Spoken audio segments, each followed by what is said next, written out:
Why do people choose Islam? And from there, how does it happen that they go to Islamism, or some of them go to Islamism? From there, also, some people become extremist in their views and change completely on the way. This talk is inspired by some students contacting me from a university in Denmark. They want to look into how people have changed, getting some radical views and violent aspects of religion. They want to combine it with the idea of angst from Søren Kierkegaard, how to lose yourself or find yourself through that choice and possibility.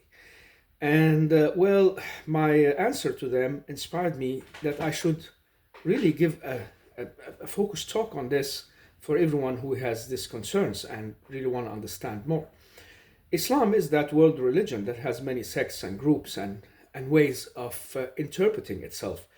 Its basis is, of course, the Quran, and it is seen as the holy text that is written by the Prophet's friends, but is being given to the Prophet Muhammad in Arabia, 610 to 600, 570, 632. He was given this message by God directly. So everything in the Quran is the Orthodox true. This is the Orthodox vision of Islam. And Muhammad is in his life both the way to God, and he is the one who will show how to practice Islam in real life. And so this is the basic of Islam. And why do people go to Islam? Well, there are many reasons. There have been studies on this as well in different countries and places. Some shows that it is because of socio-economical conditions that some Westerners or people in Islamic countries, Muslim countries, have had in their life, and thereby choosing to go to Islam as a way of life to get out of that condition they are in. They see the promise of equality and better life, the promise from God to get the heavens in return for what they have lost in this life. And they see a message of idealism in that way of living that makes them actually accept more than they were really bargaining for. So these kind of people who are motivated by socio-economical reasons can be either because they are suppressed in their own societies or come from families where they can see they have no space or place for them, and so find in Islam that way to some kind of renew themselves and become an important part of something that's bigger than themselves. And so Islam becomes that foundation. Also give them a certain way of security. In that sense, Islam does not really differ a lot from people who choose Christianity or become Jewish or are born into some kind of religion or go to the Eastern meditations using the monks in the mountains as an ideal state of how to live your life or try to find the balances. So it's a kind of seeking, existential search, but that's motivated by socio-economical reasons. Some are also motivated by social reasons like marriage. A lot of women who convert is because they love a man from Arabic or Muslim background and want to get into this marriage. And so if they need to get to the marriage successfully, they have to convert mostly, or stay Christian or Jewish. That is accepted by the Islamic law, but most of them will be like under influence of becoming Muslims. Or the other way around. I have had examples of men who wants to marry a Muslim woman and are forbidden to do so by the general Islamic law in most countries. And so they have to convert to Islam to get this woman of their love of life. And so they convert and become Muslims for that reason. Some of them really starts just converting for the marriage, but starts believing. I have had people I knew who had this journey going through that process of changing. And that's because they start understanding more through their life in that Islamic marriage and see the bright side of it, also the blessings that can be in that kind of living with values and traditions. And the whole system of Islam is like calling people to adhere to one God, one messenger, one way, a set of rules and guidance, values, and it's very harshly put into life as a way of life. It's like if you go astray, there is hell waiting for you in the afterlife. And in this life, if you are in Muslim country, there will be different kind of punishments for being either blasphemic or doing things outside of the order or going into adultery.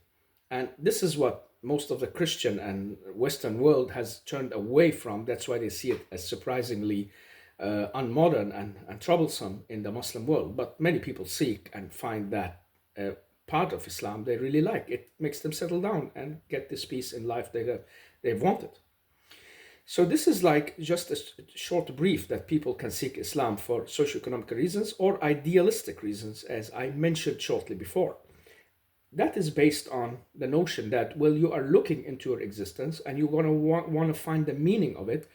And maybe some people have been through a journey of meaninglessness and philosophy and a lot of searching, and then found that this Islam is really strong and has a message that is very clear, very one-sidedly, like there is something that is light, something that's dark, and you have to choose the light and the good. And this is the way to heaven and blessings by the one God. There is only one God. This is an emphasis that is very strong, and everything should adhere to that God and be submitted to his and that God's will. And so thereby also submitting to the laws of Islam. And that gives a kind of ideal sense that you are fighting for this one God and living a life according to what nature and the creation has been all about, to make people realize that they have to worship this God and do it voluntarily. If they do not do so, they can lose themselves and lose their way in life, and thereby end in a dark pit, both in this life as a civilization and in the second life, most definitely in that hell that's very widely described in the Quran. Also, that kind of idealism has a kind of application, what can you say, an effect, an influence on the young people who are seeking something strong to fight for. And here is where the gate to Islamism also kicks in later, as I will get back to. But well, you have people who are, because of socioeconomic reasons, maybe they are some poor people from poor families, or they want to marry and find the love, or they are traveling in the Muslim world, living there, and get influenced by the good sides of culture. There are also examples of people who have chosen Islam because they get shocked by the bad and very black picture that has been imprinted in the minds of their own people. Some people from the Western world or from Asia, they travel to the Muslim world or get in contact with Muslims and get very, very surprised, saying, well, I'm really shocked and I feel guilt. I have had this very black picture of these Muslims, who they are, how they live, what kind of thinking they have, and suddenly something is shaken off from the heads of these persons who are traveling, not really seeking religion, neither trying to become part of it, but they are just so shocked and taken in by their wrong way of viewing this religion and what it stands for, and these people behind that religion, and what life they are really carrying with them in praxis, that they become so influenced by that, in the end making them convert or go over, because they have a guilt, a conscience that's really nagging them here, saying, how could I have been so blind? And they start like somehow hating or refusing the old picture that comes from their old culture. It can be a Hindu who finds out that, well, the way Muslim lives are not how it was preached to him, or it can be a Christian or a Jew or whatever. And so these people find this kind of contradiction in what they are experiencing with what they are being told, or what kind of images has been in their minds as too big to carry inside them. And the guilt and the feeling of shame makes them turn and go over to find Islam as the way, because it has been so misjudged and understood and taken in for a bad and evil way of life, which it wasn't.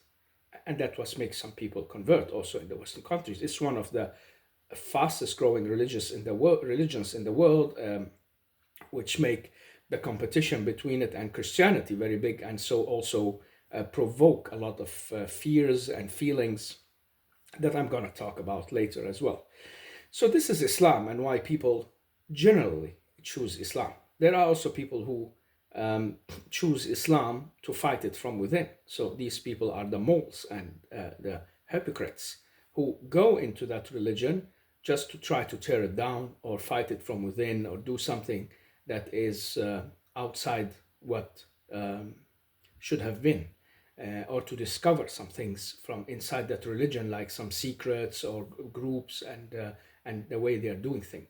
And I'm not speaking of these agents that people are sending from the countries to infiltrate religious groups. I'm talking about people who on their own choose the religion because, well, that's the dominating one. So there are also many other people who are choosing Islam because they're born in it. And this is a big group.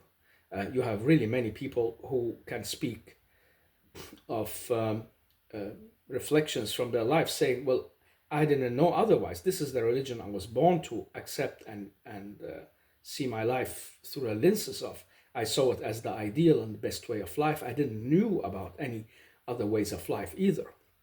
And maybe I couldn't speak up in several countries. People can't really speak up and say, well, I'm a critic, or I'm not sure, or this can be seen as blasphemy. It's a very harsh treatment that there are for people who can differ from especially the core Islamic religious values and ideas. And so many people can see that, well, I'm choosing Islam because I must. This is part of my inheritance and culture, and I have no other place to be, or why should I be in another place? This is who I am, this is my background, and that's it. And so many people are not really aware of all the hidden sides of the religion, and they leave it to the experts and go about living their life something in between a modern secular person and between a somehow traditionalist, religious, non-religious, on the edge of religious practices.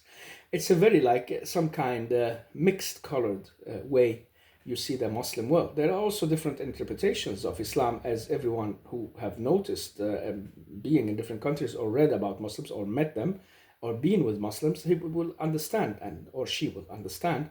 There are different interpretations in clothing, in eating, in how you practice the religious rituals.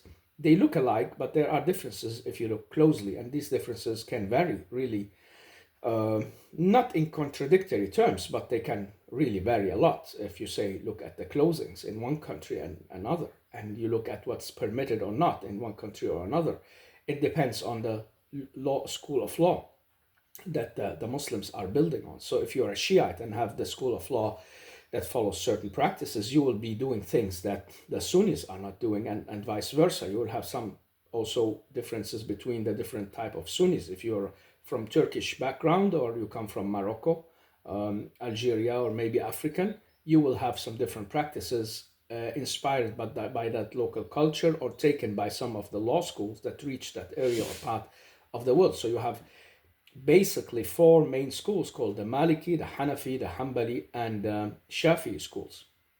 And they have influenced a lot of their religious practices because of their manifesting of ideas. There are also other type of schools. You have them also in the Shiite schools. You have both the Ismailis, the 12th Shiite school, and you have the Zaidi and Yazidi schools in the Shiite traditions that can differ. And then you have the certain imams who can be interpreting as an authority outside those schools. So you can find a lot of variation, which also seems to be attractive to people, saying, well, Islam is not so stiff that you cannot navigate, and at the same time not so loose that you cannot find any borders to it.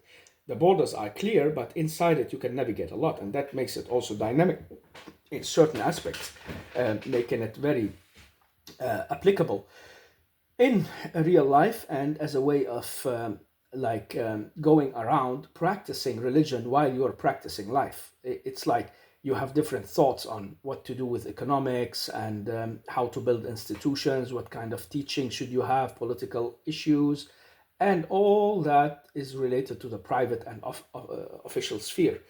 Wherever you go, Islam has some sayings in it and have some rulings and have some ideas. And if there is no direct rulings or ideas in the Quran or from Muhammad's speeches, you will find them In the scholars' views, there are some certain sets of rules that these scholars will follow called usul al-fiqh. That means the principles for the religious rules.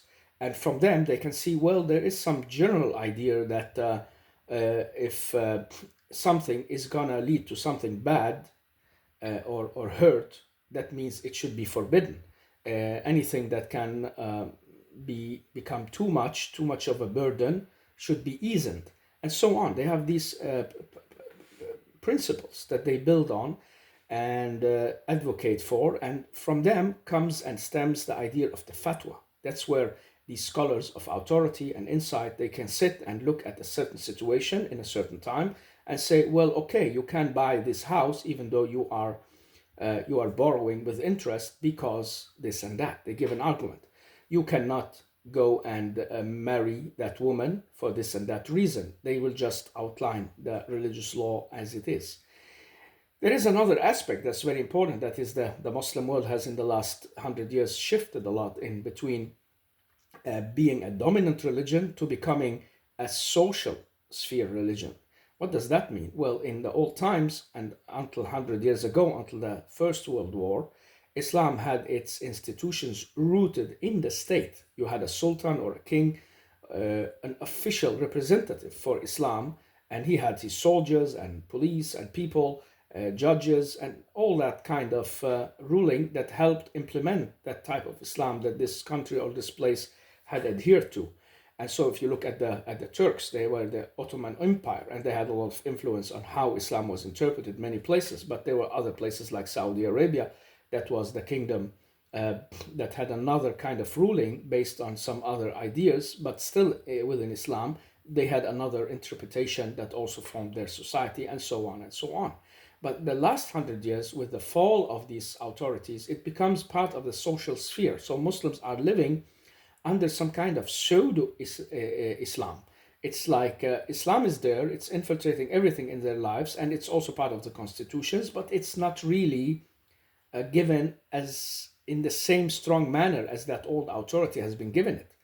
It's like Muslims are in open borders in many ways, in contact with Western culture, Eastern culture, different religions, ideas, ideologies, communism, liberalism, capitalism, all kind of mixes that has just shut, what can you say, found its way in and shut the authorities of Islam out. And especially the fight between secularism and Islamism becomes the part of what I want to jump to very soon, because that's why some people who have found Islam or has been Muslims, they go to Islamism.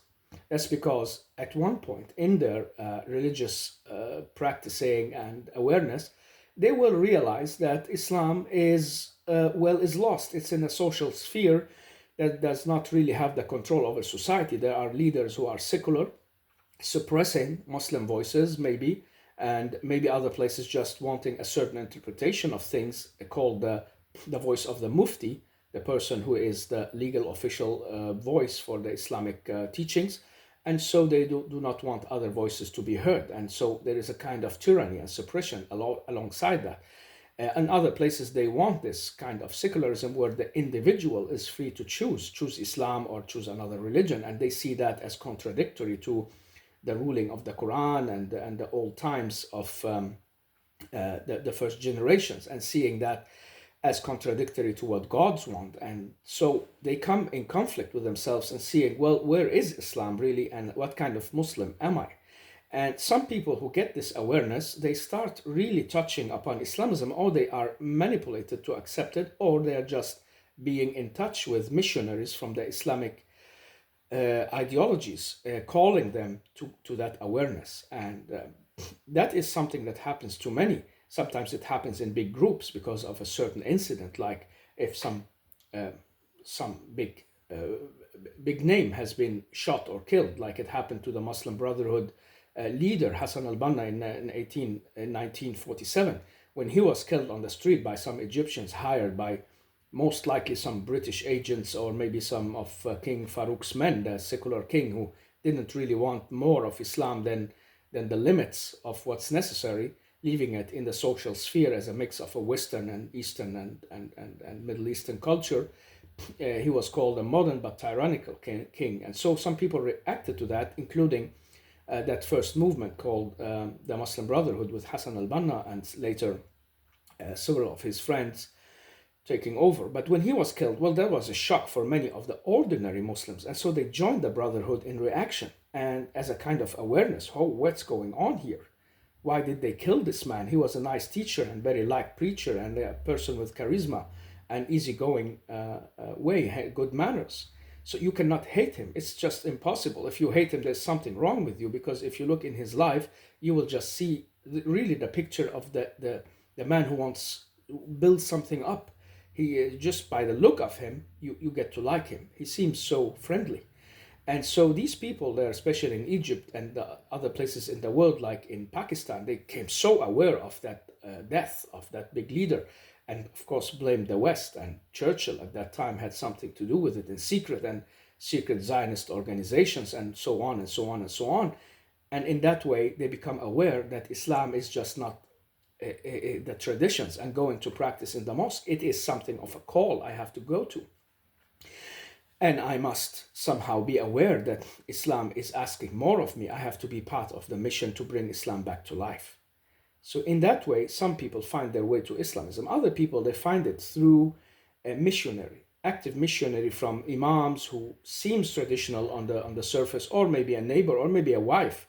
If it's a man, then his wife, and if it's a wife, her husband, who can be influenced by Islamic thoughts and ideas that we have to carry the mission, fight for revival of Islam, get the authorities back to enforce it as a social reality, and not only leave it in the social sphere as one possibility among others. Islam is the truth, the whole truth, and nothing but the truth. And this is the last truth, the last message from God, and we have to enforce it again, like the first Muslims had to do after 13 years of persecution in Mecca. And so they went to Medina and started all over building the community and society, and from there went on to gain back what they have lost of money in the caravans, of fighting in the fields, of opposing those Arabic polytheists and getting Mecca back. And so they did. And when they did that, they could expand. From there, they expanded to the whole of Arabia. And from there, they went to fight against both the Persians and the Romans, and they beat them, and they took over many places, and they got to Jerusalem, from Jerusalem to Istanbul, Constantinople, and before that they went into Andalusia, and in the east they went all the way to Samarkand in the Indian areas, bordering areas to India and Afghanistan and these mountains up there. And so that's why many of these persons are influenced by this idea that we have to revive Islam and get it back on tracks again. It's no use to just go about being a Muslim and people not really living the message. We will be lost forever, and God will not be satisfied with us. So some kind of light will strike in their hearts, as the Islamic preachers and missionaries would like to interpret it and say it. It's, well, this is the revival of the human who will take on the message of Islam and get organized, and thereby building up himself as a Muslim individual, then his family around him, then his society. He will be part of a community that will build the society, and from that society will emerge the leadership that will make the state Islamic, and from there we will go and spread the message to the whole world. This is the vision of basically every Islamic movement, but it has most clearly been said by Hassan al-Banna, the leader of the Muslim Brotherhood, who started it in 1922 as a young man. His father was that religious scholar, and he has a very interesting life, and he was like the beacon of that time of the revival of the Islamic ideas and movements in the 20th century. And so people get affected by that, or some other kind of movement who talks in similar terms, but with another ideas to come first. Like some would say, we have to fight for the government before we build the community and the schools. That will come later. And others would say it's about awareness and getting people to understand what kind of idea they're holding. Make that awareness available for as much people as necessary about the revival of Islam state, and it will happen. And so on and so on. And others would like to work grassroots, and others would like to work with social activities, political activities, and so they go in many different ways. So many people who have been Muslims can, by being religious or maybe just traditional, get influenced by the Islamism that is widespread in the Muslim countries and the Muslim areas. And so Islamism is the phrase that's used today. It's like a kind of ideology within Islam. It's a way of thinking of how Islam should be interpreted. And that's to distinguish it from Islam as a whole, because as we said before, Islam is that general global religion that has many interpretations. And that's very true, because when you look at the reality between the East and West, North and South, you will see that Islam has been interpreted in different ways. Some places they have gone all the way to take in democracy. Other places they stuck with the kings and kinghood. And other places, again, the one leader, one dictator. And some places maybe they still call them the sultan or the emir or something like that. And so you have different interpretations on political level, social level, jurisdictional level, and in the level of economics and how to trade and what kind of trade is acceptable, not acceptable. So it's a lot of differences that is in that Islamic world and Islamic views, that you cannot just say, well, it's one entity that's all look alike. And if you talk to the Muslims, they will say, well, that's natural because we are humans interpreting God's message, and that's why we are different from each other. The most basic important thing is that we all say there is no God but God. There's only one God, that's Allah. And that's the important message of Islam, to make people go to unity on that message that God has no likings. He has no son. He has no creations out of him that is in human in any way. He is beyond that human, but at the same time in touch and in contact with the human, uprising the human to a special position. This is the basic value of the message of Islam, they would say. And so it's okay to differ. But Islamism will go and tell you, well, you have to fight for something and go in a certain way about it. And that's what makes Islamism different and much more politically manifested than the normal Islam that maybe goes about more relaxed or more different. Do not mistake here that even those very relaxed Muslims, traditional people, or even Sufis, they can react very violently and harshly to their practices and traditions being attacked. We have this great example from Al-Mahdi in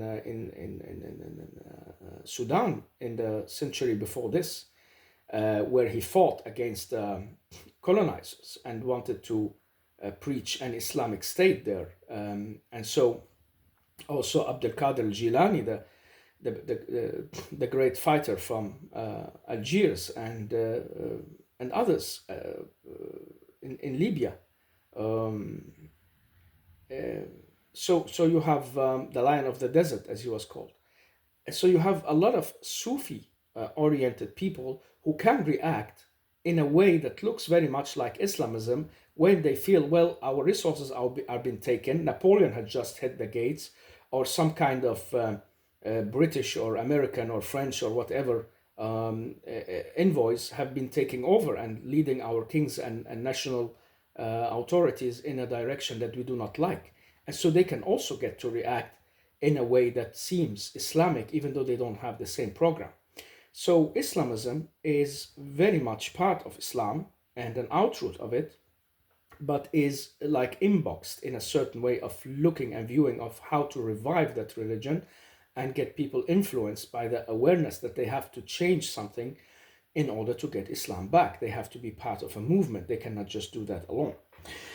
And from there, inside Islamism, I can tell you there are big quarrels and enormous troubles. And sometimes some of these fractions, they hate each other more than they hate the enemy.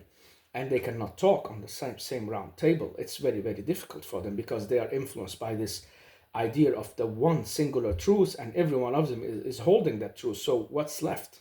If every part of those who are meeting under the umbrella of the Islamic Union, if there is a union at all, are speaking about the Islamic unity, well, everyone is holding the truth, so what's left? And that's why you see they will quarrel and try to affect people against each other. So sometimes you can see some missionaries or members of a group of an Islamic party or movement will talk to their confident members or new people that has arrived against some other group of the same Islamic views, saying, oh no, don't go to them, they are wrong, they're going bad. these are Sufis, we are Salafis, these are Hanbali, we are Shafi, these people are Brotherhood, we are Tahrir, and so on and so on.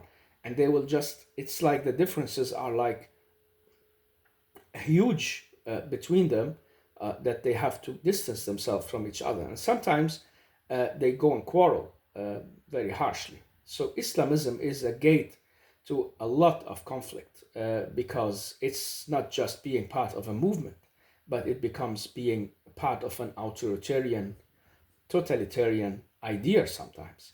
And those who are not realizing that have to look deeper in what they are holding in their hands, because they are leading people in mass movements, not only against some kind of outside enemy, but also against people within. And so they go also into fractions within themselves and differ. And sometimes we can hear about a big movement that had quarrels inside it, and so it became two movements in the same country, same place. And that's really to be looked at as a troublesome way of going about life. But the trouble is for many people who goes into Islamism is to find the way out or back.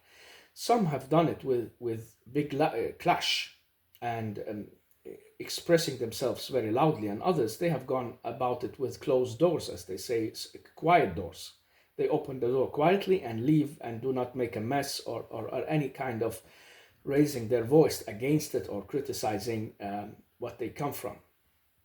And some, they leave it for another idea, or because they can see that it's taking people in a different direction, by not fulfilling what it has promised. And so we can see all this happening in a very short time, affecting people in and out and beyond the ideas of Islam. And here some people can get really confused, and they can get so confused that, well, either they will go and become more extreme and take on a very, very extremist view of how to interpret life, and just go, well, I can't make sense of it anymore, let me go and do something wild or be part of something very wild, not really knowing what they are doing, thinking they are facing the enemy and being martyrs on the road of God. And others, they try to go and find a new revision from the inside, a kind of reformation of the Islamic way, and so starting a new group or going in a direction that is critical to the old one they have been part of. And so it becomes atomized, even more than it is. So that's part of the reality of the Islamic movements today. Also, many would say that they are influenced by actions of their leaders, in which way they take them. Some are very authoritarian. People has just to follow, and there is no transparency. You do not really know what they are doing behind the lines, or how they are using the money on economy, and what kind of fatwas they're giving. And many Muslims has really no idea what kind of monopoly that also is hidden in that way of using Islam as a political tool. They use it sometimes to get to rule something, or to go and make themselves important, gaining all the money from the TV and talks and whatever they are doing, and giving the right fatwas at the right time, according to the plan they have, politically or socially. And okay, that seems fair, that you have to adapt to your situation, but at the same time, some start to realize they are doing it for private gain, or maybe doing it because they are in a situation where they cannot do otherwise. And suddenly you can see at one decade they are saying something, the second decade suddenly it becomes okay. Like we had these movements at one point saying no to democracy, and then later giving all the arguments from Islam for democracy. Well, good luck understanding which way to go. So they have a monopoly on the interpretation of Islam, and I've made a whole book about this. I want to talk about it in one time. Unfortunately, it's never been published.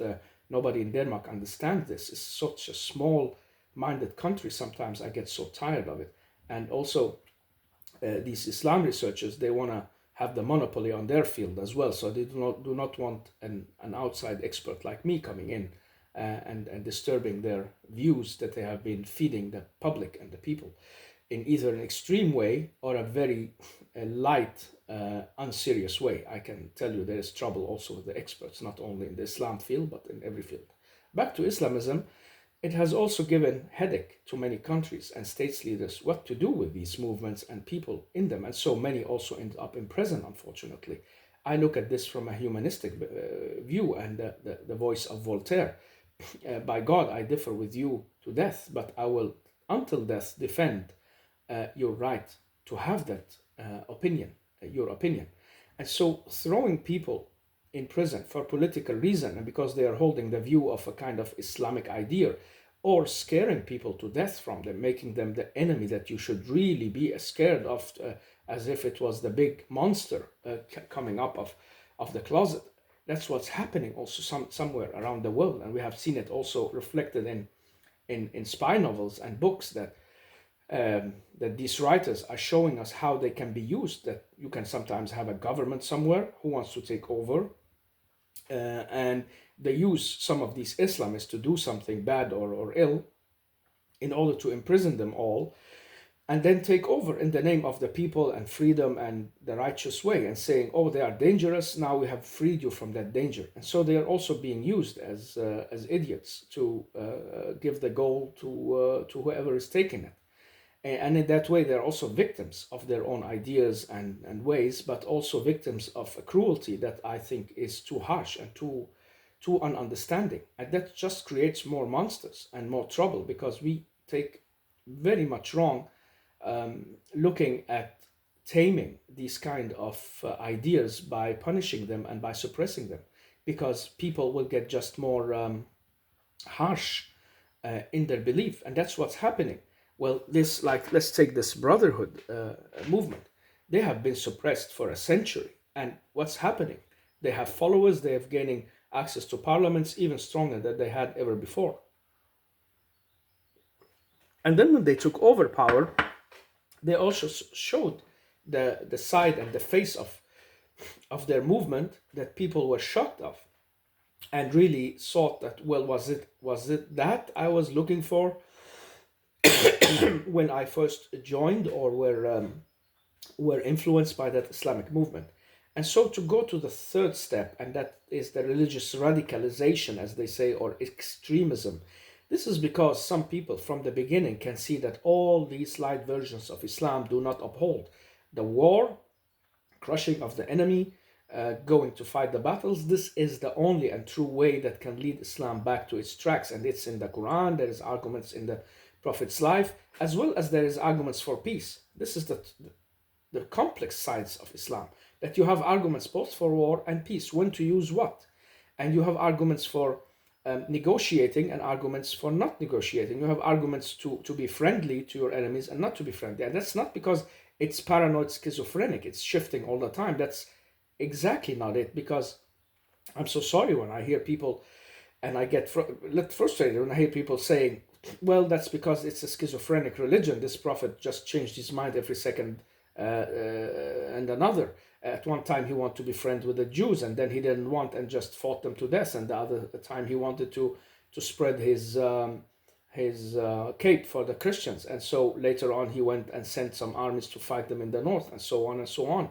But that's not how it is. It's because that the Quran is so complex in its way of dealing with these social and political issues and war issues, and it's spread, the message is spread poetically inside the whole Quran, that you have to gather them. When you gather them, you get a picture. All the verses speaking about fight and going against the enemy and taking over and all that. Then you have a lot of other arguments in the Quran itself and in the Prophet's life saying, do not go fight, do turn the other cheek, and do not do that, this and that when you are in a confrontative situation, and try to avoid that. And so when to use what? This is also part of the problem for the Muslim people and the Islamic and the authorities. What to say to people, and what kind of arguments should I emphasize? And so this becomes the thing with the Islamic movements. They start emphasizing different things according to their own plan, or maybe what they can gain of. And so when they can see, well, there is a win situation out of saying this, or adhering to this king, or whatever system there is, well, they bring forward the arguments that makes this the best way to go. And then when it isn't, or they can see times are shifting, or they do not want to follow that road anywhere, they go and find the arguments for the opposite. At some point, these Islamists have had quarrels with each other, let's say the Shiite and the Sunnis. And so they go and find all the arguments against the Shiites, how bad they have been and treating the first followers of Muhammad and rejecting parts of the belief, blah, blah, blah. And then they go do all that because they were on the side of, let's say, Saddam Hussein. And Saddam Hussein were going to war with the Shiite. Well, we need the religious arguments, and people get them and they get fed with them. And then later, when the same people were thrown out of Iraq or something else, went to be part of a coalition that put them in the hands of the Iranians, yeah, let's put those arguments aside and look back and see what kind of arguments can make us friend. Oh, there's a lot of arguments. We are actually very close in ways of looking. And so they go on argumenting for friendship. Oh my God. Can you call that religion? This is abuse of religion, if you can say so. It's a kind of political charade, and it's a monopoly, and it's a misuse. And so these authorities, when people adhere and listen to them, they have great powers listening to people. And so in the modern times, this has shifted. So many people can say, okay, I will try to listen to this authority, but I know that I'm not necessarily bound by it. I can go and find something else I like. So where does extremism come from if we are in these times where people are very much individualistic and going to the religious sources as individuals, trying to seek their coordination and understanding and reflection on a certain issue in life? Why is it that we get this? Because some are reacting. As I said in the beginning, some people are just getting the awareness, well, this isn't Islam either, that you go and pick and choose like you are in a store. Islam has, like, there is a truth and there is something false. And if everything becomes the truth, and where is the false? It's like you're following your own inner device of what you like and don't like. And this is also a big trouble in the Muslim world, that the idea of consciousness and your conscience that is giving you the feeling of guilt, damir in Arabic. It's that kind of conscience that Kant talked about, that rationality enforces the conscience in every human to know what's right and wrong with or without the religious issues. So if people are circling around their interest, I want to marry that woman, but I don't want it to be a lasting marriage. Oh, there is a guy there saying things like that can be used.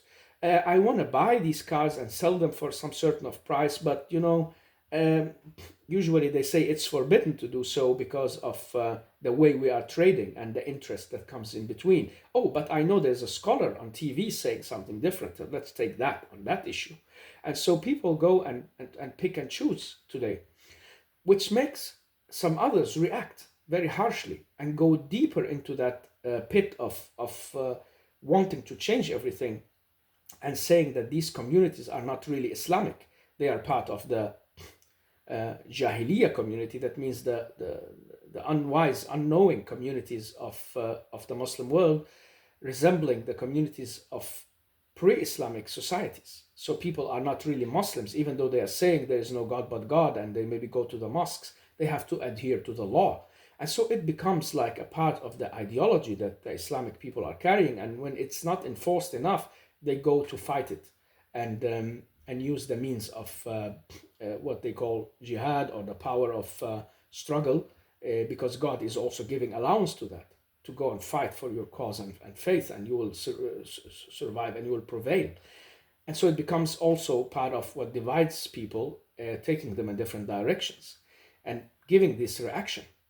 And some can look in the eye and see, we have lost badly, and we are infiltrated, and we are really not able to put ourselves together. And so they react by that very harsh way, becoming very extreme. Some people are trying to find a kind of balance in between all that, and trying to reflect on the inner soul and spirituality that they have with them as well. And they go totally away from all this that I have been talking about now, filling so much in people's life and politics and social life.